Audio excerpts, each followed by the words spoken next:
நம்ம யாராவது பாராட்டி விட்டாலோ நன்றி கூறிவிட்டாலோ மேலும் அவர்களுக்கு நல்லது செய்ய விருப்பப்படுவோம்.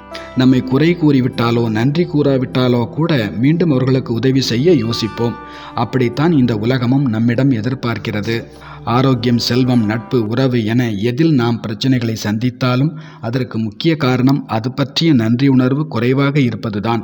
கிடைத்திருக்கும் உதவி, நன்மை மிக குறைவாக இருந்தாலும் அது கூட இல்லாவிட்டால் இன்னும் பெரும் சிரமமாகி இருக்குமே என உணர்ந்து அந்த சிறு அளவு உதவிக்கு நன்றி உணர்வோடு இருப்பவர்களுக்கே மேலும் மேலும் எல்லா நன்மைகளும் வந்து சேரும்.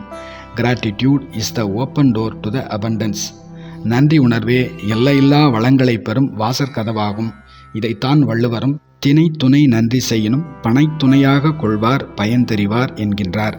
திணையளவே ஒருவர் நமக்கு உதவி செய்தாலும் அதனை பனையளவாக உளம் கொண்டு போற்றுபவர்களே உதவியின் பயனை தெரிந்தவர்கள்.